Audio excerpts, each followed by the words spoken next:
Hello dear students, I am Rajveer, your German language teacher. अगर आपको भी प्रॉब्लम हो रही है अक्यूजेटिव दाटिव प्रीपोजिशंस को समझने में, समझ ही नहीं आ रहा है कि कहाँ से स्टार्ट करें कहाँ से एंड करें, तो ये आज की जो क्लास है आपके लिए मोस्ट इंपॉर्टेंट होने वाली है दाटिव प्रीपोजिशंस के लिए। इसके अंदर मैं आपको स्टार्टिंग से बताऊंगा कि कैसे आपको सीक्वेंस में इन प्रीपोजिशंस को देखना चाहिए, तभी जाके आप एट द एंड अच्छे से समझ पाओगे। और इस वीडियो को पूरा आपको देखना है, तब जाके आपके जितने भी जो भी डाउट्स हैं दाटिव अक्यूजेटिव, ये prepositions, endings, articles, definite, indefinite, possessive pronouns की एंडिंग, वो सारे आपके क्लियर हो जाएंगे। ओके, तो लेट्स स्टार्ट। तो देखो, लास्ट टाइम जो आपने अक्यूजेटिव प्रीपोजिशंस की थी, उन्हीं के हम आगे जा रहे हैं। ठीक है, तो अभी जो हम करेंगे वो है दाटिव प्रीपोजिशंस। प्रीपोजिशंस क्या है, हर लैंग्वेज में एक बहुत बड़ा रोल प्ले करती है, तो उन्हीं को अब हम आगे देखेंगे कि कैसे प्रीपोजिशंस जर्मन के अंदर है। जैसे कि आप स्टार्टिंग से देख रहे हो कि प्रीपोजिशंस कभी डिफरेंट डिफरेंट कैटेगरीज के अकॉर्डिंगली चेंज होती जाती है। तो जर्मन में क्या है, इनको हमें बहुत अच्छे से देखना है। सबसे पहले हमने जो प्रीपोजिशंस देखी थी वो थी अक्यूजेटिव प्रीपोजिशंस। अब जो हमारी प्रीपोजिशंस चेंज होगी वो होगी दाटिव प्रीपोजिशंस। तो अक्यूजेटिव और दाटिव में डिफरेंस क्या है? डिफरेंस सिर्फ और सिर्फ आएगा आपके आर्टिकल्स पे, यानी कि जो आपके आर्टिकल थे, जो देर दी दास, ये सब, तो उनको हम दाटिव में किसी और वे में चेंज करेंगे। इंडेफिनेट आर्टिकल थे उनको भी चेंज कर देंगे, नेगेटिव थे उनको भी चेंज कर देंगे। तो इस तरीके से हमारे जो आर्टिकल है, सबसे पहले तो वो चेंज होंगे। उसके अलावा जो आपके पजेसिव प्रोनाउंस की एंडिंग थी अक्यूजेटिव में, वो भी चेंज हो जाएगी, पूरी की पूरी डिफरेंट हो जाएगी। तो क्या होता है कि जर्मन में जो प्रीपोजिशन है उनको टू पार्ट्स में मेजरली डिवाइड कर रखा है, एक अक्यूजेटिव और एक दाटिव। जो पिछली बार हमने अक्यूजेटिव देखी थी, अब हम उससे आगे बढ़ के दाटिव को देख रहे हैं। तो जो दाटिव प्रीपोजिशंस है उसके लिए सबसे पहले है ना, हम हमारे जो आर्टिकल्स है उनका चेंज होना, ये सारा सब कुछ एक बार रिवाइज कर लेते हैं।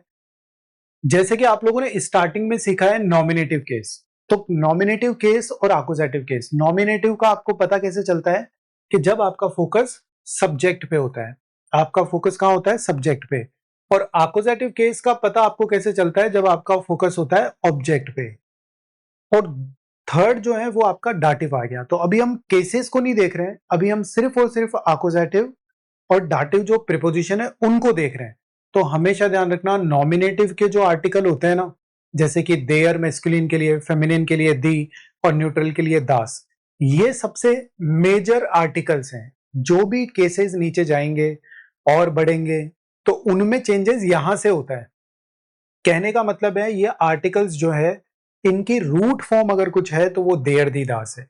आप डिक्शनरी में भी सर्च करोगे तो आपको देयर दी दास ये सब ही देखने को मिलेगा। इसके बाद में वो कन्वर्ट होते हैं। ठीक है, तो ये देयर दी दास, उसके बाद वो कन्वर्ट होते हैं। अक्यूजेटिव केस के अंदर आप देख सकते हो, सिर्फ और सिर्फ नॉमिनेटिव और अक्यूजेटिव में अगर अपन डिफरेंस देखें तो सिर्फ और सिर्फ मेस्कुलिन पोर्शन में चेंजेस है, अदरवाइज तो दी, दास, दी वो एग्जैक्टली सेम है। अभी हम कर रहे हैं प्रीपोजिशंस दाटिव। तो दाटिव को देखो अगर आप ढंग से, तो देयर कन्वर्ट हो गया किसमें? देम में, यानी बिल्कुल डिफरेंट हो गया। दी कन्वर्ट हो गया देयर के अंदर, किसके अंदर? दाटिव में। और दास जो है वो कन्वर्ट हो गया देम के अंदर। और जो प्लूरल दी था वो कन्वर्ट हो गया देन के अंदर। और नाउन में एन एंडिंग भी लग जाती है। तो इस तरीके से हमारा जो दाटिव है वो पूरा चेंज हो गया। दाटिव के अंदर देम हो गया मैस्कुलिन में, फेमिनियन में देयर हो गया, और न्यूट्रल में देम हो गया, और प्लूरल में देन हो गया। तो ये मेजर जो चेंजेस आए हमारे आर्टिकल के अंदर वो ये है। ठीक है, आप समझ गए? तो दाटिव जो है उसमें मेजर जो चेंजेस आए हमारे वो क्या है कि आपके जो आर्टिकल है वो देयर से देम में चेंज हो गया, दी से देयर में चेंज हो गया, दास से देम में, और दी से देन में। यानी कि जो अक्यूजेटिव और दाटिव प्रीपोजिशंस है, अभी आपने अक्यूजेटिव प्रीपोजिशंस कर लिए, तो उसमें आप जब भी कुछ भी आर्टिकल चेंज करते थे तो वो इस तरीके से होता था। अब जो नेक्स्ट प्रीपोजिशंस आप करने जा रहे हो दाटिव, उनमें अगर कुछ आर्टिकल चेंज होगा तो वो इस तरीके से होगा। और उनकी रूट फॉर्म हमेशा देयर, दी, दास ही रहेगी। रूट फॉर्म आपको पता ही है क्या होती है। जब आप डिक्शनरी में सर्च करोगे या कहीं से भी आर्टिकल पता लगाने की कोशिश करोगे तो वो देयर, दी, दास से ही पता चलेगा। अभी हम दाटिव कर रहे हैं तो हमारा फोकस सिर्फ और सिर्फ दाटिव केस पे रहेगा। जो भी आर्टिकल चेंजिंग एनीथिंग वो यहीं से चेंज हो। अब अगर हम आगे देखें तो इंडेफिनेट आर्टिकल्स भी आपको याद है, इंडेफिनेट, नेगेटिव, ये सारे, तो आप इनको भी देख सकते हो। अब अगर हम बात करें डायरेक्टली दाटिव की, तो दाटिव के अंदर ये चार्ट आपके लिए द मोस्ट इंपॉर्टेंट है कि जब भी आप दाटिव करोगे तो आपके लिए ये सारे आर्टिकल्स वगैरह सब आपको याद होने चाहिए। सबसे पहले मैस्कुलिन में आप देख सकते हो देयर से देयर जो है वो देम में कन्वर्ट हो गया, दी जो है वो देयर में कन्वर्ट हो गया, दास जो है वो देम में कन्वर्ट हो गया, और जो प्लूरल में दी होता है वो देन में कन्वर्ट हो गया। तो इस तरीके से मेजरली हमारे जो भी आर्टिकल्स हैं वो मैस्कुलिन में देम, फेमिनिन में देयर, न्यूट्रल में देम और प्लूरल में देन में कन्वर्ट हो गए। तो ये आपको बस ध्यान रखना है। अब देखो, अगर आप ढंग से देखो तो डी को अगर सब जगह से हटा दें हम, तो ईएम, ईआर, ईएम और ईएन बचता है। डी को हटा दो बस आप डेफिनेट आर्टिकल से। डेफिनेट आर्टिकल को अगर आपने लर्न कर लिया ना तो ऑटोमेटिकली सारा हो गया। सो डी को अगर हमने हटाया तो आप यहां पे भी देखो ईएम, ईआर, ईएम और प्लूरल में कुछ आता नहीं है। वैसे काइनम में भी काइनम, ईएम, काइनर, ईआर, काइनम, ईएम और काइनन, ईएन प्लूरल में। और जो पजेसिव प्रोनाउंस की एंडिंग है वो भी वही है, ईएम, ईआर, ईएम और ईएन। एन को मत लेना, बस ईएन। तो कहने का मतलब है जो देम याद करा उसका ईएम याद रख लेना, जो देयर याद किया उसका ईआर याद रख लेना, और जो देम याद किया उसका ईएम, और जो देन याद किया उसका ईएन। इससे ऑटोमेटिकली सारे हो गए, देम, आइनम, काइनम और ईएम एंडिंग पजेसिव प्रोनाउन में, देयर, आइनर, काइनर और ईआर एंडिंग पजेसिव प्रोनाउन में, देम, आइनम, काइनम और ईएम एंडिंग पजेसिव प्रोनाउन में। यहां पे भी वही है, देन, नो एंडिंग, काइनन और ईएन एंडिंग पजेसिव प्रोनाउन में। तो अभी आपने ये सीख लिया कि डाटिव प्रीपोजिशंस को सीखने से पहले आपको आर्टिकल्स को चेंज करना आना चाहिए। ये चार्ट जो है आपके लिए द मोस्ट इंपॉर्टेंट है। आप बिगिनिंग लेवल पे हो या एडवांस लेवल पे हो, किसी भी लेवल पे हो, जहां कहीं भी डाटिव आ गया तो समझ लेना आपको ये फॉलो करना ही करना है। ठीक है, तो ये सारा चार्ट आपके लिए इंपॉर्टेंट है डाटिव प्रीपोजिशंस में। तो सबसे पहले हमने ये देख लिया कि डाटिव के अंदर definite article, indefinite article, negative और जो पॉजिटिव प्रोनाउंस की एंडिंग है वो किस तरीके से चेंज होगी। तो ये हमारा एक पोर्शन कंप्लीट हो गया। सबसे पहला पोर्शन हमारा कंप्लीट हो गया कि डाटिव में ये ऐसे चेंज होंगे। अब ये तो हमें पता चल गया चेंज होंगे, बट उसके लिए हमें पहले डाटिव प्रीपोजिशंस भी अब पता होनी चाहिए कि डाटिव प्रीपोजिशन, जैसे अकुजेटिव पहले आपने देखी थी, डूर्स, फ्यूर, गेगन, ओनर, ये सब अकुजेटिव थी। तो ऐसे ही जर्मन में कुछ फिक्स डाटिव प्रीपोजिशन है कि अगर वो आ रही है तो आपको इस चार्ट से बाहर नहीं जाना है। अगर वो फिक्स प्रीपोजिशंस आ रही है तो ये चार्ट जो है वो ही फॉलो होगा, इसके अलावा आपको कुछ भी फॉलो करने की जरूरत नहीं होगी। इसके अलावा अगर आप कुछ एंडिंग्स वगैरह ये सब करोगे तो वो रॉन्ग होगा। तो इसको हम आगे देखते हैं।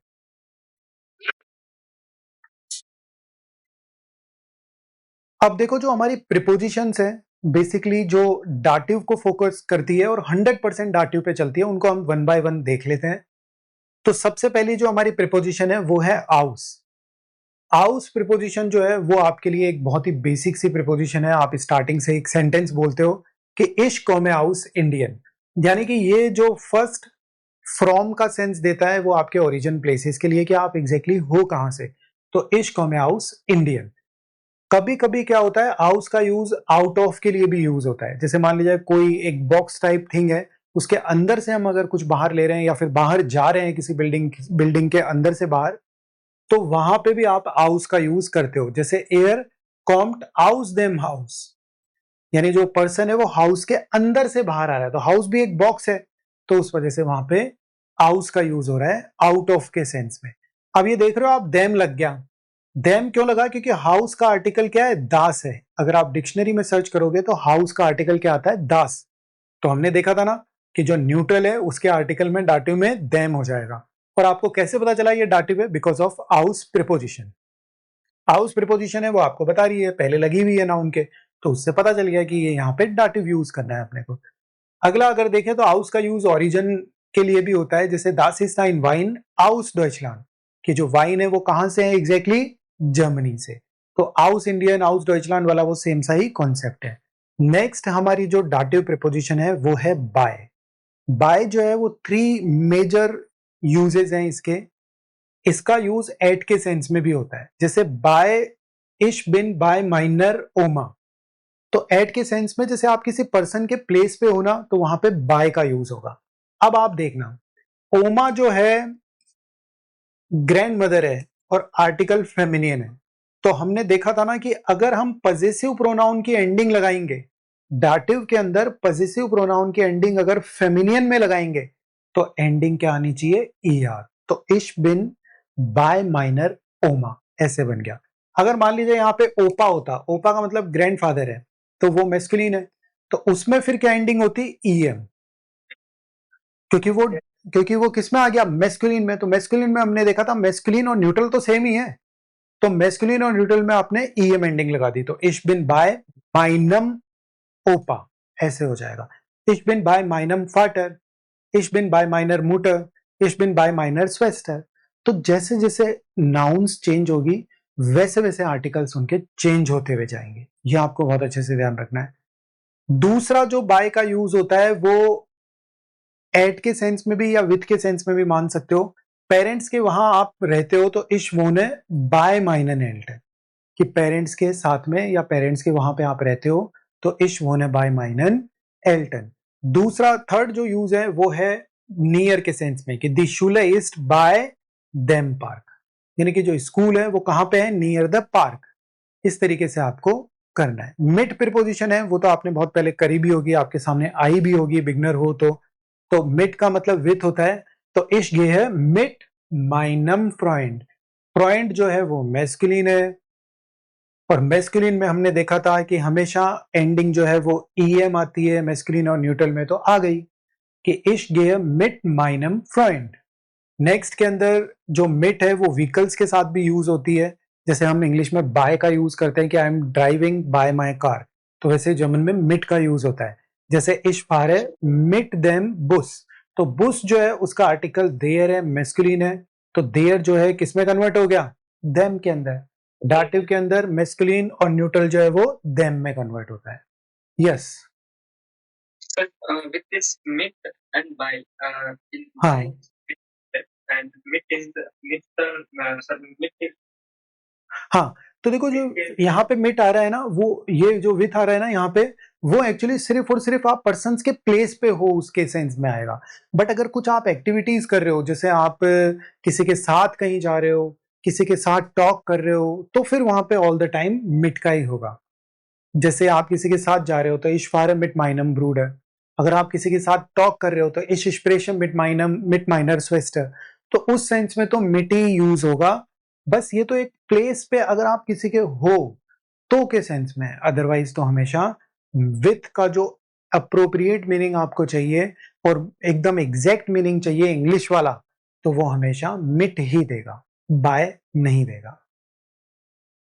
ओके, नेक्स्ट के अंदर अगर हम देखें तो बाय के सेंस में कि जैसे कोई इंस्ट्रूमेंट है उसके थ्रू हम कोई चीज कर रहे हैं, तो वहां पे बाय के सेंस में भी मिट का यूज होता है। जैसे कि जी श्राइब्ड मिट आइनम स्टिफ्ट, कि वो राइट कर रही है मिट आइनम स्टिफ्ट, तो यहाँ पे हम किस चीज का यूज कर रहे हैं, स्टिफ्ट का, तो वो एक मोड हो गया, तो उस वजह से वहां पे हम यूज करेंगे बाय के सेंस में मिट का। नेक्स्ट के अंदर अगर देखो तो नाक है, तो नाक जो है वो सिटीज या कंट्रीज के लिए और एक टाइम के सेंस में भी यूज होता है। तो देखो नाक जो प्रिपोजिशन है उसका बेसिक यूज जो है सबसे ज्यादा वो टू के लिए यूज होता है, जैसे सिटी या कंट्री के लिए जाने के लिए। जैसे आप सपोज अभी बर्लिन जा रहे हैं तो वियर फारेन नाक बर्लिन। अगर आप कहीं घर जा रहे हैं तो वियर गेहन नाक हाउस है। तो ये आपको ध्यान रखना है, सिटी कंट्री और घर भी जा रहे हो तो उसके लिए भी नाक का यूज होगा। उसके अलावा फ्लाई कर रहे हो तो भी वही बात है, इश फ्लीगे नाक डॉइचलैंड, I am flying to Germany. और जो नाक है उसका एक और यूज होता है वो आफ्टर के सेंस में भी हो जाता है, यानी कि यहाँ पे प्लेस से हटके टाइम के सेंस में आ गया है। तो कैसे कहेंगे, नाक देयर शूले इश्पीले इश फुटबॉल, यानी कि after the school I play football. तो ये नाक जो है यहाँ पे किस सेंस में आ रहा है, आफ्टर के सेंस में। अब जो नेक्स्ट हमारी प्रीपोजिशंस है उनको देखते हैं। जाइट, जाइट का यूज बेसिकली सिंस या फोर के लिए यूज होता है। इंग्लिश में सिंस और फोर अलग अलग है, डिफ्रेंशिएट करना पड़ता है आपको, बट यहाँ जर्मन में ऐसा कुछ भी नहीं है। आपने जाइट देख लिया, सिंस और फोर दोनों का सेंस दे रहा है कि इश लर्न डॉयच जाइट आइनम यार, कि कब से जर्मन सीख रहे हैं, जाइट आइनम यार, तो 1 ईयर से जर्मन सीख रहे हैं वो उसके अंदर ऐड हो गया। एयर वॉन्ट हियर जाइट स्वाई मोनाटन, यानी कि जो पर्सन है यहां रह रहा है कितने टाइम से, जाइट स्वाई मोनाटन, 2 मंथ से यहाँ पे ये रह रहा है। तो कहने का मतलब है कि सिंस का जो सेंस आप इंग्लिश में देते हो वो एग्जैक्टली सेंस जो है आपको जर्मन के अंदर जाइट प्रीपोजिशन देती है। और जाइट प्रीपोजिशन का मतलब ऐसा भी है जो इंग्लिश में है सेम, कि कोई चीज पहले स्टार्ट हुई थी और अभी भी कंटिन्यूअस चले जा रही है। जैसे कोई कह रहा है कि इश लर्ने डॉयच जाइट आइनम यार, कि जो पर्सन है वो 1 साल से जर्मन सीख रहा है, यानी स्टार्ट तो पहले किया था पर अभी भी कंटिन्यूअस है।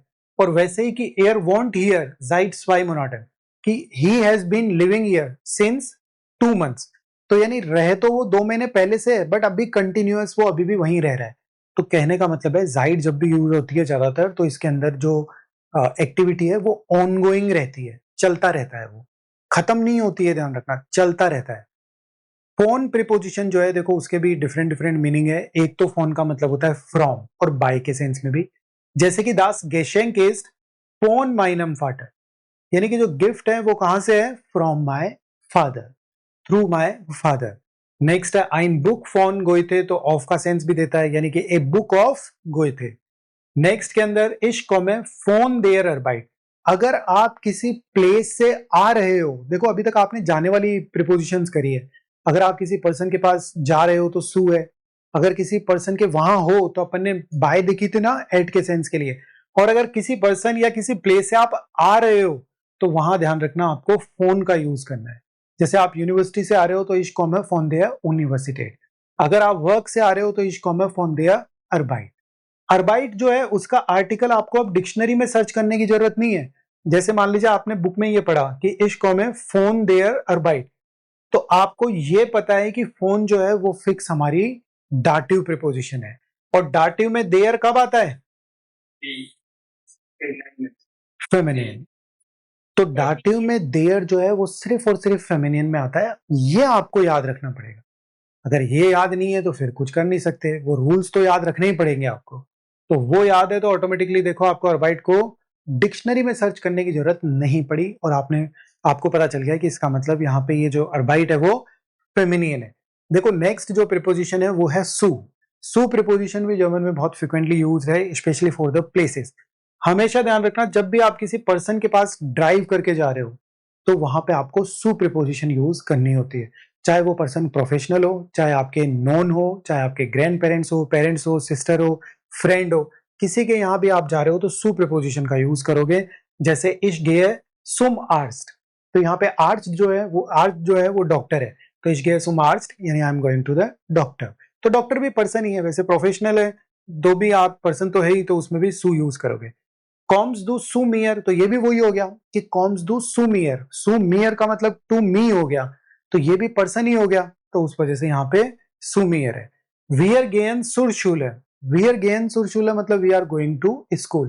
देखो जर्मन में क्या होता है कि अलग अलग पर्टिकुलर प्लेसेस है, जैसे इंस किनो, इंस थिएटर, इंस म्यूजियम, इंस रेस्टोरेंट, सुरशूले, सुम्बानो, सुर बैंक, सुर पोस्ट, सुर बिब्लियोथेक, ये क्या अलग अलग है, तो इनमें इसके अकॉर्डिंगली चेंज होती रहती है। माइक ऑफ करो ना पुष्पेंद्र आपका। तो इनके अंदर प्रिपोजिशंस अलग अलग चेंज होती रहती है। तो आपको हमेशा ज्यादा डीप नहीं जाना है कि भाई कहाँ कहाँ क्या क्या हो रहा है, बस आपको है ना थोड़ा ट्रिक लेनी है और उनके साथ में सेंटेंसेस बनाते जाना है, ताकि उससे क्या हो जाएगा कि आपको एकदम क्लियर हो जाए कि जर्मन में जब जब ये प्लेसेस आ रहे हैं तो वहां पे ये प्रिपोजिशन यूज होगी। वहां पे कोई भी समझा नहीं सकता आपको कि क्यों आ रहा है, बस वो आएगी तो वो फिक्स है वहां पे। अभी हम भी देखेंगे उनको कुछ, तो वो आपको बहुत अच्छे से करना है। इंग्लिश में बहुत सही है, इंग्लिश में अगर आप कहीं भी जा रहे हो तो आपको टू यूज करना है, अब वो चाहे पब्लिक प्लेस हो, चाहे नॉर्मल प्लेस हो, चाहे किसी पर्सन के पास जा रहे हो, वॉट एवर, टू यूज करती है। I am going to my parents, तो पेरेंट्स पर्सन हो गए। I am going to railway station, तो रेलवे स्टेशन आपको पता है पब्लिक प्लेस हो गया। I am going to school, school जा रहे हो तो I am going to library, कहीं पे भी जाओ इंग्लिश बस टू का यूज करती है, एंड ओवर। जर्मन ऐसी नहीं है, जर्मन स्पेशली डायरेक्शंस के अंदर प्रॉब्लम क्रिएट करती है कि आप अगर कोई पर्टिकुलर प्लेस पे जा रहे हो तो ये पर्टिकुलर प्रिपोजिशन यूज होगी। जैसे आप अगर मूवी थिएटर जा रहे हो तो इश गेय इन स्कीनो, अगर आप घर जा रहे हो तो इश गेय नाक हाउस है, अगर आप बिब्लियोथेक यानी लाइब्रेरी जा रहे हो तो इश फार है सुर बिब्लियोथेक, अलग अलग। अगर आप बीच पे जा रहे हो तो इश फार अन देन स्टैंड, वहां अन आ गया। तो कैसे देखो अलग अलग प्रिपोजिशन हो गई। वैसे कंट्री के लिए आपको बताया कि नाक होगा, बट कि जबकि अगर आप यूएसए जाओगे तो इश फ्लीगर इन दी यूएसए हो जाएगा। तो ऐसे चेंज होती रहती है। पर यह है कि एक बार के लिए आपको करना ही पड़ेगा। आगे अगर हम देखें तो टूवर्ड्स के सेंस में यूज हो रहा है। अब जो है वो इसका मतलब भी फ्रॉम होता है, and from the starting point. जैसे अब देम मोनाट, यानी कि फ्रॉम द मंथ। हब है शुल्लाओ, यानी कि जो स्टार्टिंग फ्रॉम मंथ जो है वहां से मेरे पास वेकेशन है, और अब का मतलब ओनली एंड ओनली फ्रॉम होता है। गेगन यूबर जो है उसका मतलब अपोजिट होता है, और वो डायरेक्शन के सेंस में यूज होगा। जैसे दी बांकेस्ट दैम बान ऑफ गेगन यूबर। और गेगन यूबर जो प्रिपोजिशन है वो नाउन के बाद में लगेगी। यहाँ पे देम आप देख रहे हो वो डाटिव की वजह से लगा है, गेगन यूबर की वजह से। तो इस तरीके से किस सेंस में आ गया, दी बैंक इज डैम बान ऑफ गेगन यूबर, यानी जो बैंक है वो लोकेटेड कहाँ है, इन फ्रंट ऑफ या फिर अपोजिट ऑफ रेलवे स्टेशन। तो ये सारी हमारी प्रिपोजिशंस हैं जो कि हमेशा डाटिव को यूज करती है। हाउस का मतलब फ्रॉम हो गया ओरिजिन प्लेसेस के लिए, बाय का मतलब पर्सन्स के वहां पे हो तो बाय है, और अगर आप किसी नियर बाय प्लेस की बात कर रहे हो तो बाय का यूज होगा। मिड का मतलब सीधा सा विथ और बाय है। नाक सिटी या कंट्री की तरफ आप अगर जा रहे हो तो आपको यूज करना है, या फिर आफ्टर टाइम के सेंस में। जाइड जो है वो सीधा सा सिंस है। फोन जो है अगर आप किसी प्लेस से आ रहे हो, और इसका मतलब ऑफ और बाय भी होता है। सू जो है वो डायरेक्शन में यूज होती है ज्यादातर पब्लिक प्लेसेस के लिए, और इसका मतलब एट भी होता है। वैसे कई बार एट तो नहीं है, सू हाउस है अगर आ गया तो हमें एट होम लेना है, ध्यान रखना। ये थोड़ा सा ध्यान रखना, सू हाउस है का मतलब टू होम नहीं है, एट होम है। अब का मतलब फ्रॉम है, स्टार्टिंग पॉइंट के लिए यूज होगा, और गेगन यूबर जो है उसका मतलब अपोजिट है, किसी डायरेक्शन में अपोजिट होना। अब देखो एक चीज हमें बहुत अच्छे से देखनी है, वो ये है कि सु प्रिपोजिशन है ना, डिफरेंट डिफरेंट प्लेसेस के लिए यूज होगी टू वर्ड्स के सेंस में। ये जो प्रिपोजिशन हैं जैसे सु प्लस देम, तो इनको शॉर्ट के अंदर हम सुम भी बोल सकते हैं। वैसे ही बाय प्लस देम, इसको हम शॉर्ट में बायम भी बोल सकते हैं। तो ये थोड़ा सा आपको इन प्रिपोजिशंस के अंदर ध्यान रखना है। फोन प्लस देम जो है, फोन प्लस देम, इसको हम फॉर्म भी बोल सकते हैं। ठीक है, तो ये आपको बस इतना सा ध्यान रखना है कि कभी कभी उसमें आर्टिकल जो है उसको मर्ज कर देंगे, और शॉर्ट में उसको सुम बायम फॉर्म ऐसे बोलेंगे। आप चाहो तो सु प्लस देम भी बोल सकते हो, वो भी कोई दिक्कत नहीं है। आइनम भी आया तो भी इसमें ऐड हो सकता है। अब देखो सु जो है वो ज्यादातर कहाँ कहाँ के लिए यूज होती है। बेसिकली मैंने आप लोगों को बताया था पर्सन के लिए। अगर आप किसी पर्सन के पास जा रहे हो तो सु का यूज होगा। सु माइनर मुटर, सु माइनम लेरर, सु माइनन एल्टन, सु माइनम फ्रॉइंड। तो ये पर्सन्स है। पर्सन्स के पास अगर हम जा रहे हैं तो सु प्रिपोजिशन का यूज होगा। अगर आप कोर्सेज क्लासेस जैसे इशफारे सुम डॉयच कोर्स, सुर क्लासेस, सुम आइंस कोर्स, सुम unterricht, इन जगहों पे भी यूज कर सकते हो। पब्लिक प्लेसेस पे सुर शूले, सुर यूनिवर्सिटेट, सुर बिब्लियोथेक, ये तीनों पब्लिक प्लेसेस हैं, एजुकेशनल प्लेसेस हैं। डॉक्टर के यहाँ बैंक जो है वो भी पब्लिक प्लेस है, इशफारे सुर बैंक या इशगेह सुर बैंक। पोस्ट ऑफिस जा रहे हो, इशगेह सुर पोस्ट। बानोफ भी रेलवे स्टेशन है तो पब्लिक प्लेस है, तो इशफार है सुम बानोफ। यानी कहने का मतलब है जितने भी पब्लिक प्लेसेस हैं मोस्टली सु प्रिपोजिशन के साथ आते हैं। किसी को हम बुला रहे हैं, टू पर्सन के पास है, ये तो सेम ही पॉइंट है। इसके अलावा अगर आप इवेंट्स में भी जा रहे हो, जैसे पार्टी में जा रहे हो तो इशफार है सुर पार्टी।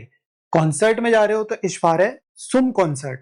और अगर आप एक पार्टी, नॉर्मल पार्टी हो या बर्थडे पार्टी हो या फिर एक वेडिंग हो, तो सब जगह पे आपको सुर का यूज करना है, इशफार सुर हॉक्साइड। इनके आगे पार्टी भी ऐड हो सकता है, तो इशफार सुर हॉक्साइड्स पार्टी। नेक्स्ट है इशगेयर सुर अरबाइट। अगर आप वर्क पे भी जा रहे हो वो भी देखो, अगर आपको याद करने की ट्रिक चाहिए तो ये जितने भी प्लेसेस है ना ये पब्लिक प्लेसेस है, इस वजह से भी है। तो सुर शूले पब्लिक है, यूनिवर्सिटेट पब्लिक है, बिब्लियोथेक, बान ऑफ पोस्ट, बैंक, आर्च, सब पब्लिक प्लेसेस है। पार्टी में भी लोग ही आते हैं, सुर पार्टी, सुम कॉन्सर्ट, सुर हॉक्साइट, यहाँ पे भी लोग ही आएंगे। उसके अलावा वर्क पे जा रहे हो, वर्क पे भी लोग आएंगे, तो सुर अर्बाइट। तो ये हो गया। और पार्क पे जा रहे हो तो पार्क में भी लोग ही आएंगे, सुम पार्क। तो ये आपकी एक ट्रिक हो गई कि ये सब पब्लिक प्लेसेस है। हालांकि इन स्कीनों इसका थोड़ा ध्यान रखना। कीनो भी वैसे पब्लिक प्लेस है, बट फिर भी यहाँ इंस कीनो, इंस थिएटर, इंस म्यूजियम, इंस रेस्टोरेंट, इंस श्विम्बार्ड और इंस स्टाडियोन, इन प्लेसेस पे अगर जा रहे हो तो वहां तो इंस ही आएगा, इसके अलावा आपको कुछ भी यूज नहीं करना है। सू जो है थोड़ा ये पब्लिक प्लेसेस हैं, इनको आप देख लेना। नेक्स्ट के अंदर देखो, अगर हम बात करें तो अनप्रिपोजिशन, एक अनप्रिपोजिशन है, वो भी मोमेंटल पे यूज होती है ज्यादातर। जैसे कि अगर आप सी की तरफ जा रहे हो, समुंदर सी की तरफ जा रहे हो, तो क्या बोलोगे? इश फार है अनस्मेयर। अगर आप लेक की तरफ जा रहे हो तो इश गेह या फिर वी गेहन अनदेन जे। अगर आप विंडो की तरफ जा रहे हो तो इश गेह अंस फेंस्टर। डोर की तरफ जा रहे हो तो इश गेह एयर गेथ अंदी ट्यूब। अगर आप कोई बॉर्डर की तरफ जा रहे हो तो वियर फारन अंदी ग्रेन्स है। और अगर आप टेबल की तरफ जा रहे हो तो जी जेट्स जिश अंदेन टिश। तो इस तरीके से अनप्रिपोजिशन भी बहुत फ्रिक्वेंटली यूज होती है। अनस्मेयर सी के लिए, अनदेन जे आपके लेक के लिए। और अगर आप बीच पे जा रहे हो तो अनदेन स्ट्रांड। बीच के लिए स्ट्रांड का यूज होता है अगर आप बीच पे जा रहे हो। ये तो इसमें नहीं है, ये वेक्सल प्रिपोजिशन है, बट मैंने ऐसे बताया है आपको कि थोड़ा डायरेक्शन क्लियर हो जाए। अब देखो, एक चीज आप लोगों के लिए बहुत कॉमन सी आई है इन तीनों में। अगर आप किसी पर्सन के पास जा रहे हो तो आपको सु प्रिपोजिशन का यूज करना है। अगर आप किसी पर्सन के यहां से आ रहे हो तो आपको फोन प्रिपोजिशन का यूज करना है। और अगर आप किसी पर्सन के वहां हो तो आपको बाय प्रिपोजिशन का यूज करना है। ये थोड़ा सा ध्यान रखना। किसी पर्सन के यहां जा रहे हो तो सु, आ रहे हो तो फोन, और उसके वहां हो तो बाय। जैसे इश गेय,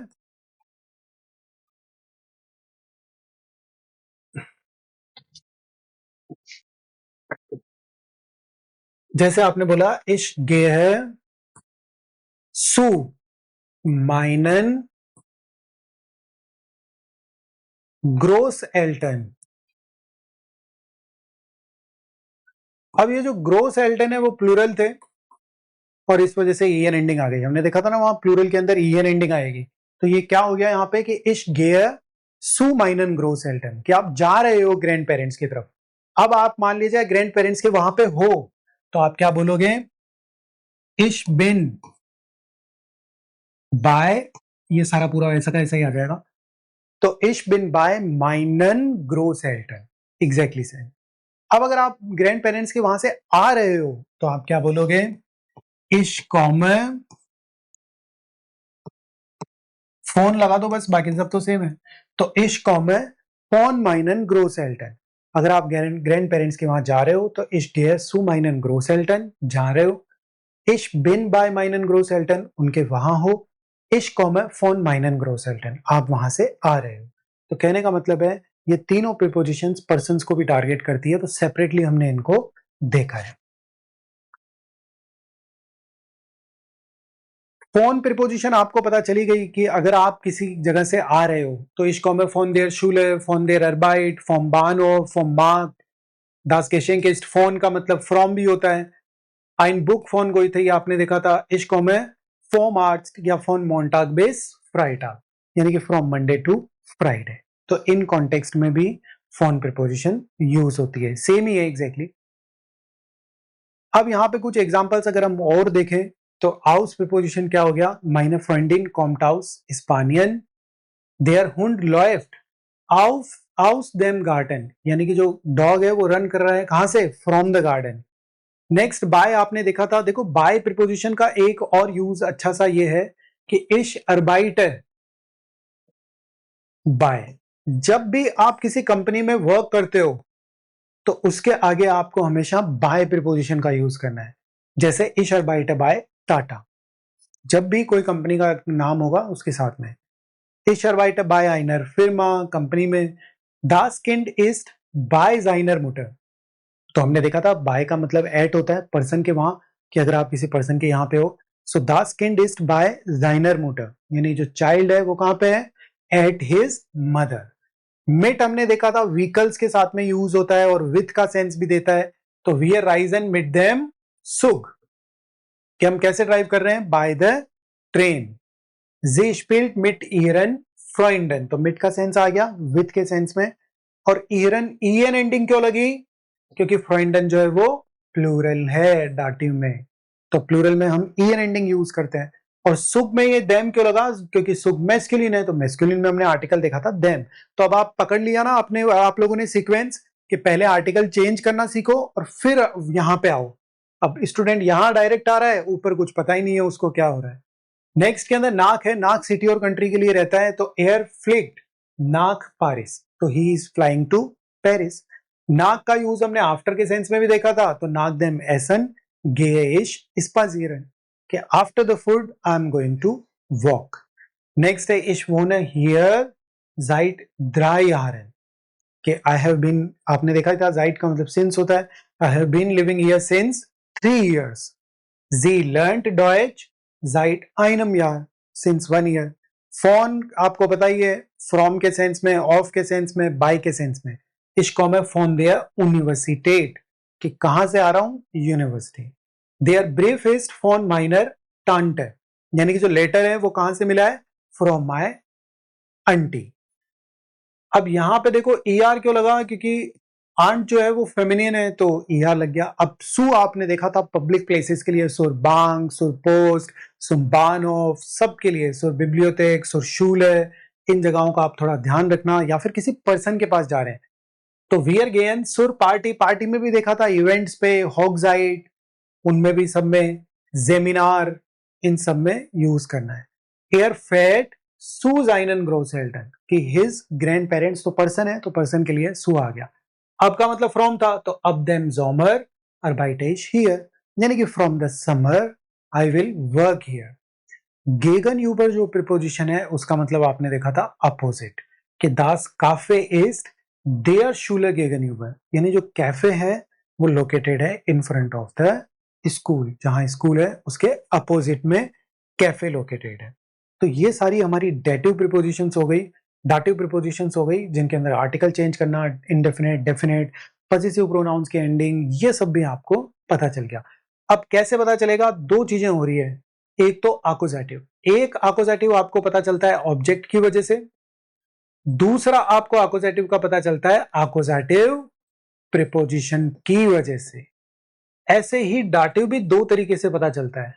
एक, अगर सेंटेंस में टू ऑब्जेक्ट्स हो, एक पर्सन हो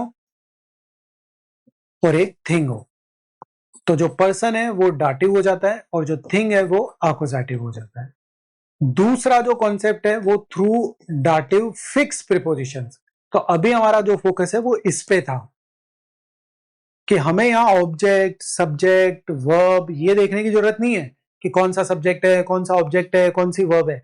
हमें तो बस ये पता होना चाहिए कि कौन सी प्रिपोजिशंस डाटिव को फॉलो करती है। अगर आपको ये पता है कि ये प्रिपोजिशन डाटिव को फॉलो करती है, तो ऑटोमेटिकली हो गया, आपको कुछ भी ऑब्जेक्ट, सब्जेक्ट और ये सब देखने की जरूरत नहीं है। वैसे यहाँ पे भी था कि आकोजेटिव में भी आपने अगर आकोजेटिव ऑब्जेक्ट्स याद है, वो आकोजेटिव प्रिपोजिशंस याद है, तो बस हो गया हमारा काम। तो ऐसे ही यहाँ पे भी आपको डाटिव प्रिपोजिशंस का ध्यान रखना है। यस, अगर आकोजेटिव प्रिपोजिशन चल रही है, तो वो जो नाउन लग रही है ना प्रिपोजिशन के बाद में, उसका उसका जो आर्टिकल है वो आप चेंज करोगे बिकॉज ऑफ डाटिव, अगर उसके आगे डाटिव प्रिपोजिशन है। और अगर आकोजेटिव प्रिपोजिशन लग रही है और कोई नाउन आई है, तो उसका आर्टिकल आप चेंज करोगे अकॉर्डिंग टू आकोजेटिव प्रिपोजिशन। जैसे ये यहाँ पे देखो बुस है, तो बुस के आगे यहाँ पे कोई प्रिपोजिशन आएगी, तो ये बुस का आर्टिकल किसके अकॉर्डिंग चेंज हो रहा है, डाटिव। और क्यों हो रहा है, क्योंकि डाटिव प्रिपोजिशन उसके आगे लगी हुई है। तो जब भी प्रिपोजिशन आती है, तो प्रिपोजिशन के साथ में हमेशा एक ही चीज आती है, दैट इज ओनली नाउन। और जर्मन में आज तक जो भी आर्टिकल चेंज करते हो आप, they are only based on noun. Article change ही सिर्फ नाउन का होता है और किसी चीज का होता ही नहीं। तो अब हमें ये नहीं देखना है सब्जेक्ट है कि ऑब्जेक्ट है कि वर्ब कौन सी है, अभी प्रिपोजिशन इसको कवर कर रही है। इसको, ये जो नाउन आ रही है ना, इसको अभी किसने कवर कर रखा है, इसके ऊपर किसका इंपैक्ट है, ओनली प्रिपोजिशन का। उसको ये मतलब नहीं है ये ब्लैंक है और ये देम बुस है, इसको ये मतलब नहीं है कि ये सब्जेक्ट क्या है, ये क्या है, वो क्या है, या कुछ भी क्या है। यहां तो प्रिपोजिशन आ रही है, तो इसका मतलब प्रिपोजिशन इसके ऊपर अपना इंपैक्ट डालेगी। और जो भी नाउन्स प्रीपोजिशन से कवर्ड होंगे they can never be considered as object.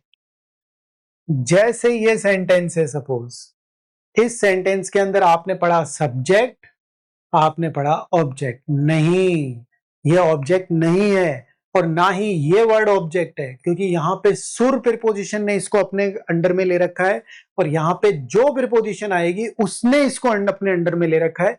इसका मतलब इस सेंटेंस में तो ऑब्जेक्ट है ही नहीं। जैसे जैसे सेंटेंस लेंदी होंगे तब ये चीज मेरी याद रखना आप लोग। सेंटेंस लेंदी होते हैं तो कॉम्प्लिकेशंस आते हैं, स्टूडेंट्स को पता ही नहीं चलता कि वहां ऑब्जेक्ट कौन सा वर्ड है। कभी भी प्रीपोजिशन से कवर्ड जो नाउन है वो ऑब्जेक्ट नहीं होगी। जैसे इश एस आइनन एप्पल, मैं एक एप्पल खा रहा हूं तो एप्पल ऑब्जेक्ट है, क्योंकि एप्पल जो है वो उसके ऊपर प्रीपोजिशन नहीं है। और वही अगर मैं बोलूं इश गे सुर शूल है, तो मैं जा रहा हूं, कहां जा रहा हूं, स्कूल, तो स्कूल ऑब्जेक्ट नहीं है क्योंकि स्कूल के आगे प्रीपोजिशन आ गई, तो उसे हम ऑब्जेक्ट कंसीडर नहीं करते हैं। ऑब्जेक्ट सिर्फ ऐसी नाउन होती है जो अकेले हो, यानी कि उसके ऊपर कोई भी प्रीपोजिशन का इंपैक्ट नहीं होना चाहिए, तभी वो सिर्फ और सिर्फ कंसिडर होगी ऑब्जेक्ट, अदरवाइज नो।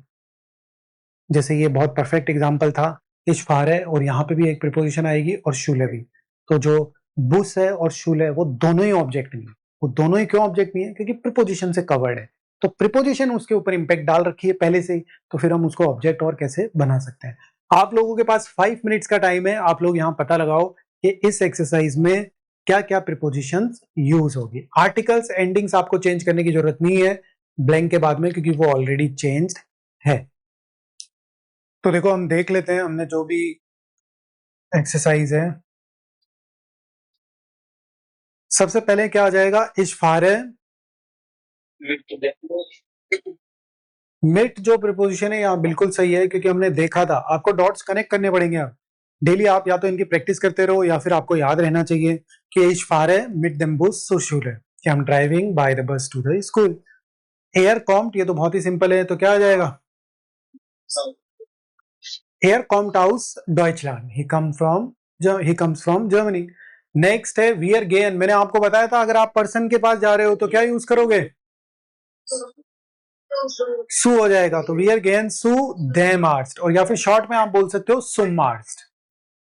सो वियर गेन सुम आर्स्ट या फिर वियर गेन सु देम आर्स्ट, बोथ आर करेक्ट। नेक्स्ट है इशफार है, ओ सॉरी इश वोन है। अब प्लेस पे पर्सन के तो क्या यूज करोगे, बाय।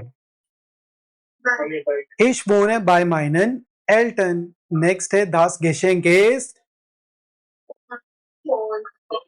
फोन बिल्कुल सही है, फोन का मतलब फ्रॉम होता है या ऑफ होता है, तो ए दास गेशेंकेस्ट फोन माइनर मोटर। नेक्स्ट है जी लर्नट डॉयच आइनम यार, यानी कि कोई ड्यूरेशन की बात हो रही है तो क्या आ जाएगा, जाइट। तो जी लर्नट डॉयच जाइट आइनम यार। नेक्स्ट है नाक देर शूलर फारेश, घर के लिए मैंने अलग से बताया था, हाउसर के लिए नाक हाउसर। हमेशा ध्यान रखना, अगर आप घर की तरफ जा रहे हो तो नाक हाउस है और घर पे हो तो सू हाउस है। नेक्स्ट है कॉम्स दू, मेरे साथ आ रहे हो तो क्या हो जाएगा, मिट मियर। सो comes do meet me here, are you coming with me. Next है एयर कॉम, वर्क से आ रहा है तो आने के लिए कौन सी प्रीपोजिशन थी, फोन। आने के लिए फोन थी, आने के लिए फोन थी, जाने के लिए सू थी और एट के लिए बाय थी। नेक्स्ट है शिष्प्रेश है, विथ माय टीचर है तो क्या बोलोगे, मिट माइनम लहर। नेक्स्ट है दास किंड ब्लाइट, और वो पर्सन के प्लेस की बात हो रही है तो क्या हो जाएगा, बाय जाइनर ओमा। तो दास किंड ब्लाइट बाय जाइनर ओमा, और बाय किस सेंस में यूज हुआ है, एट के सेंस में। नेक्स्ट है वी आर फॉरेन, बिल्कुल सही है, वी आर फॉरेन नाक बर्लिन, क्योंकि प्लेस सिटी या कंट्री के लिए आप यस नाक का यूज करोगे। नेक्स्ट है जी गैथ, किसके साथ जा रही है वो, तो जी गैथ मिट ईरर फ्रेंडिन, और हालांकि यहां सू भी आ सकता है, बिल्कुल सही है, जी गैथ सू ईरर फ्रेंडिन, यानी कि she is going to her friend या फिर she is going with her friend, दोनों ही सही है। नेक्स्ट है एयर अर्बाइटेड, मैंने आपको बताया था, अगर नहीं ये वाला पहले, इश्को में हाउस एक बॉक्स है, उसके अंदर से बाहर आ रहे हैं तो क्या आएगा? हाउस। याद रखना, जब भी कोई बॉक्स टाइप चीज हो उसके अंदर से बाहर आ रहे हो तो फोन वहां पे गलत होता है, वहां पे यूज होता है हाउस का। जैसे मूवी थिएटर के अंदर से बाहर आ रहे हो तो आप कहोगे इश्को में हाउस देम किनो। रूम है, रूम के अंदर से बाहर आ रहे हो तो इश्को में हाउस देम जिमर। ठीक है। नेक्स्ट के अंदर बताओ, एयर अर्बाइटेड वर्क के लिए मैंने आपको बताया था कंपनी, इनके नाम के पहले कौन सी? बाय। नेक्स्ट है शिशप्रेश है, टॉक कर रहे हैं किसके साथ तो क्या आ जाएगा? सॉरी शिशपील है, मिट आ जाएगा, मिट माइनन फ्रेंडन, कि I am playing with my friends. Next के अंदर है देयर ब्रेफेस्ट फोन माइनम ब्रूडर, सो देयर ब्रेफेस्ट फोन माइनम ब्रूडर। नेक्स्ट है वी आर लर्न एंड डॉयट राइट जेक्स मोनाटन, की लर्न कर रहे हैं जर्मन सिंस 6 मंथ से, टाइम ड्यूरेशन के लिए। नेक्स्ट है गेस डू, मैंने आपको बताया था पब्लिक प्लेसेस पे अगर आप जा रहे हो तो सु हो जाएगा, और हमने देम को भी उसी में मर्ज कर दिया तो सुम हो गया। तो गेस डू सुम बानोफ are you going to railway station. अगर आप व्हीकल से ड्राइव कर रहे हो तो कौन सी प्रीपोजिशन है? मिट। तो एयर फेड मिट them so he is driving by the train. तो देखो इस तरीके से ये जो प्रीपोजिशंस है आपके यूज होगी डाटिव में। अब अगर हम समराइज करें तो उसके लिए एक है कि पहले आपको आर्टिकल्स चेंज आने चाहिए, देम, देयर, देम और देन। फिर डी हटा दो सब में से, आइनम, आइनर, आइनम और प्लूरल में कुछ नहीं। नेगेटिव में यही है, काइनम, काइनर, काइनम और प्लूरल में काइनन। और पॉजिटिव प्रोनाउन की एंडिंग भी वही है, ईएम, ईआर, ईएम और ईएन। ये पहले आपको पता होना चाहिए। फिर आपको याद रहना चाहिए कौन सी पर्टिकुलर प्रीपोजिशन जो है वो डाटिव, वो कौन सी पर्टिकुलर थिंग के लिए यूज होता है। जा रहे हो पर्सन के पास तो क्या है, पब्लिक प्लेसेस पे जा रहे हो तो क्या है, वहां से आ रहे हो तो क्या है, और किस किस सेंस में ये प्रीपोजिशंस यूज होती है, ये आपके दिमाग में फिट होना चाहिए। कि अगर आप सिटी कंट्री जा रहे हो तो नाक है, अपोजिट की बात कर रहे हो तो गेगन यूबर है। तो आप जब सेंटेंसेस बनाओ तो थोड़े क्रिएटिव सेंटेंसेस के अंदर इनको यूज करो, तो उससे क्या होगा, आप जितना ज्यादा यूज करोगे उतना ज्यादा आपके दिमाग में आता रहेगा कि भाई मिट का मतलब विथ होता है, बाय का मतलब पर्सन के साथ होता है, सू जाने के लिए यूज होता है, फोन आने के लिए यूज होता है। तो ये आपके दिमाग में बैठने चाहिए, और इसके लिए आपको बार बार प्रैक्टिस करनी चाहिए। जब आप बार बार करोगे तो आपको ऑटोमेटिकली कंफर्टेबिलिटी आ जाएगी। और positive pronoun, indefinite article, definite article, endings, ये सब तो चेंज करना आपको समझ में आएगा। तो अब बताओ कौन कौन सी प्रीपोजिशंस हैं जो फिक्स डाटिव है?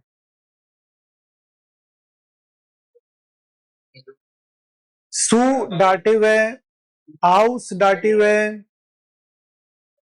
मिट डाटिव है, बाय डाटिव है, फोन डाटिव है, और नाक डाटिव है, और गेगन यूबर, गेगन यूबर भी डाटिव है, और जाइट भी डाटिव है। एक प्रीपोजिशन और भूल रहे हो अभी आप। अब ये सारी की सारी प्रीपोजिशंस फिक्स कौन सी है? डाटिव। इन्हीं के साथ आकोजेटिव कौन कौन सी है? गेगन, बेस, टर्श, होने, प्योर, एंटलांग, ये सब कौन सी प्रीपोजिशन है? आकोजेटिव। और ये सारी डाटिव। तो बस इन तरीकों से आपको इनका ध्यान रखना है और बार बार थोड़ा देखते रहना है, और जो भी आप सेंटेंसेस बनाते हो उनमें इनका यूज करना है। कैसे इनकी एंडिंग्स चेंज होगी, कैसे ये सू में क्या होगा, ये सारे डाटिव के हैं, देम वगैरह ये सब यूज करेंगे। और ये सारे आकुजेटिव के हैं तो इनके आर्टिकल देयर, दी, दास, देन, ये सब ऐसे यूज करेंगे। आर्टिकल्स और एंडिंग्स आपको याद होनी चाहिए दोनों ही केसेस की, तो इनमें आपको देखना है। दूसरा, कोई भी प्रीपोजिशन से कवर्ड नाउन जो है वो कभी ऑब्जेक्ट वगैरह नहीं होती है, वो सिर्फ प्रीपोजिशन के अंदर में रहती है, अंडर में रहती है, तो उस वजह से हम उसको फॉलो करते हैं। Okay done. तो देखो इस तरीके से आप लोगों को आकुजेटिव और डाटिव क्लियर है पूरा।